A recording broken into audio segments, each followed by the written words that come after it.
Polio ನಿರ್ಮೂಲನೆಯಲ್ಲಿ ಸುಮಾರು 80% ಕೆಲಸವನ್ನ ಸರ್ಕಾರದೊಂದಿಗೆ ಕೈ ಜೋಡಿಸಿ ಇವತ್ತು ವಿಶ್ವದಲ್ಲಿ ಪಕ್ಕದ ರಾಜ್ಯ ಒಂದೆರಡು ರಾಷ್ಟ್ರ ಬಿಟ್ಟರೆ ಈಗ ವಿಶ್ವದಲ್ಲಿ ಆಲ್ಮೋಸ್ಟ್ ಎಲ್ಲಾದ್ರೂ ಪೋಲಿಯೋ ಮುಕ್ತ ರಾಷ್ಟ್ರ ಮಾಡಿದ್ವಿ.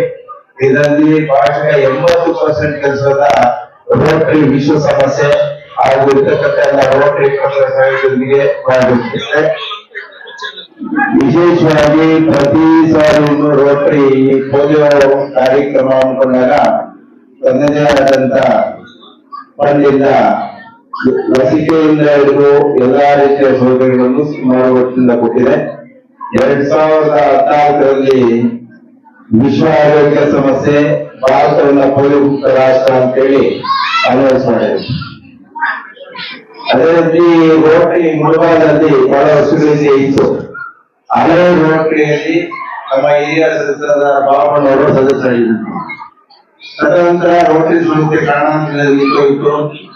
ಮತ್ತೆ 2010ರಲ್ಲಿ ಮುಳಬಾಗದ ಅದೇ ರೋಟರಿ ಸದಸ್ಯನ ಮಾನ್ಯ ಅಮರಜ್ಯೋತಿ ವಿದ್ಯಾಸಂಸ್ಥೆಯ ಚೇರ್ಮನ್ ಕಳಗಲಿ ನಾರಾಯಣರು ಹಾಗೂ ಇನ್ನೊಬ್ಬ ಶಿಕ್ಷಕರಾದಂತ ರವೀಂದ್ರನಾಥ್ ಅವರು ಹಾಗೂ ನಾವೆಲ್ಲ ಜೊತೆಗೂಡಿ ಮತ್ತೆ 2010ರಲ್ಲಿ ಮುಳಬಾಗದಲ್ಲಿ ರೋಟರಿ ಕ್ಲಬ್ನ ಪುನರಾರಂಭ ಮಾಡಿ ಬಹಳಷ್ಟು ಹೆಲ್ತ್ ಕ್ಯಾಂಪ್ಗಳನ್ನು ಮಾಡಿದ್ದೀವಿ. ಬಹಳಷ್ಟು ಶಾಲೆಗಳಿಗೆ ಶೌಚಾಲಯಗಳನ್ನ ನಿರ್ಮಾಣ ಮಾಡಿಕೊಟ್ಟಿದ್ದೀವಿ. ಹೋದ ವರ್ಷ ಅರಣ್ಯವರ ಅಧ್ಯಕ್ಷತೆಯಲ್ಲಿ ಕಿತ್ತೋಡಿ ಗ್ರಾಮದಲ್ಲಿ ಶಿಬಿರ ಇದ್ದು ಇದನ್ನ ಸ್ಕೂಲನ್ನ ಕೆಲಸ ಮಾಡಿ ಹೊಸ 45 ಲಕ್ಷ ರೂಪಾಯಿ ವೆಚ್ಚದಲ್ಲಿ ಹೊಸ ಶಾಲಾ ಕಟ್ಟಡವನ್ನ ರೋಟರಿ ಮುಖಾಂತರ ನಿರ್ಮಿಸಿಕೊಟ್ಟಿದ್ದೀವಿ. ಹೋದ ವರ್ಷ ನಂದೀಶ್ವರದಲ್ಲಿ ಒಂದು ಸ್ಕೂಲನ್ನ ಪ್ರಾರಂಭ ಮಾಡಿದ್ದೀವಿ. 100 ಕೋಟಿ ವೆಚ್ಚದಲ್ಲಿ 9 ಶಾಲಾ ಕೊಠಡಿಗಳನ್ನ ನಂದಿ ಸರ್ಕಾರಿ ಶಾಲೆ ಆವರಣದಲ್ಲಿ ಈಗಾಗಲೇ ಕಾರ್ಯಾರಂಭ ಮಾಡಿದೆ.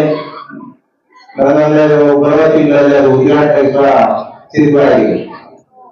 ಅದೇ ರೀತಿ ಮುಳಬಾಗದಲ್ಲಿ ಡಿವಿ ಸ್ಕೂಲ್ ಎಲ್ಲರಿಗೂ ತೀರ್ಮಾನಿಸಿದ್ದಾರೆ. ಇದಕ್ಕೂ ಸಹ ಸರ್ಕಾರದೊಂದಿಗೆ ಬಹಳಷ್ಟು NGO ಜೊತೆ ರೋಟರಿ ಸಹ ಕೈ ಜೋಡಿಸಿ ಅದು 3.5 ಕೋಟಿ ವೆಚ್ಚದಲ್ಲಿ ಆ ಒಂದು ಶಾಲೆ ಇವತ್ತು ನವೀಕರಣ ಮಾಡಿ 3 ಅಂತಸ್ತಿನ ಕಟ್ಟಡ ಕೊಟ್ಟಿದ್ದೀವಿ. ಕಂಪ್ಯೂಟರ್ ಸಿಸ್ಟಮ್ಸ್ ಅದೆಲ್ಲ ಸಹ ರೋಟರಿಯಿಂದ ಡಿವಿ ಶಾಲೆಗೆ ಕಲಿಸ್ಕೊಟ್ಟಿದ್ದೀವಿ. ಅದೇ ರೀತಿ ಬಹಳಷ್ಟು ಹೆಲ್ತ್ ಕ್ಯಾಂಪ್ಗಳನ್ನ ಮಾಡಿದ್ದೀವಿ. ಲಾಸ್ಟ್ ಇಯರ್ ಸರ್ಕಾರಿ ಮಹಿಳಾ ಕಾಲೇಜಿನಲ್ಲಿ ವಿದ್ಯಾರ್ಥಿಗಳಿಗೆ ಉಚಿತ ಅನ್ನ ತಪಾಸಣೆ ಮಾಡಿ ಕರ್ನಾಟಕಗಳನ್ನು ವಿತರಣೆ ಮಾಡಿದ್ದಾರೆ.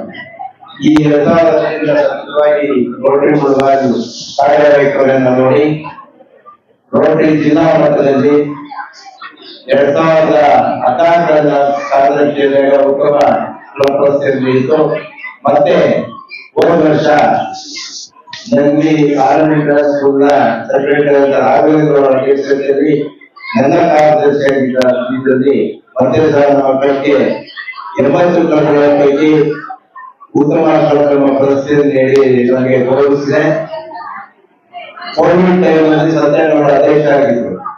ಕೋವಿಡ್ ಪರಿಸ್ಥಿತಿಯಲ್ಲಿ ಬಹಳಷ್ಟು ಕೋವಿಡ್ ಇದ್ರೂ ಸಹ ಅದನ್ನ ನೋಡಿದ ಬಹಳಷ್ಟು ಕಾರ್ಯಕ್ರಮಗಳನ್ನು ನಡೆಸಿದ್ದಾರೆ. ಮತ್ತೆ ನಾವು ರೋಟರಿಯಲ್ಲಿ ಇನ್ನಷ್ಟು ಕಾರ್ಯಕ್ರಮಗಳು ಮಾಡಬೇಕು ಅಂತ ಹೇಳಿ 2ನೇ ಅವಧಿಗೆ ಸತ್ಯನಗೌಡರನ್ನ ಅಧ್ಯಕ್ಷ ಮಾಡಿದ್ದೀವಿ. ಅವರು ಬಹಳಷ್ಟು ಸೇವಾ ಮನೋಭಾವಕ್ಕೆ ಕೆಲಸ ವ್ಯಕ್ತಿ, ಬಹಳಷ್ಟು ಕ್ಷೇತ್ರಗಳಲ್ಲಿ ತಮ್ಮದೇ ಆದಂತಹ ಕೊಡುಗೆ ನೀಡಿದ್ದಾರೆ.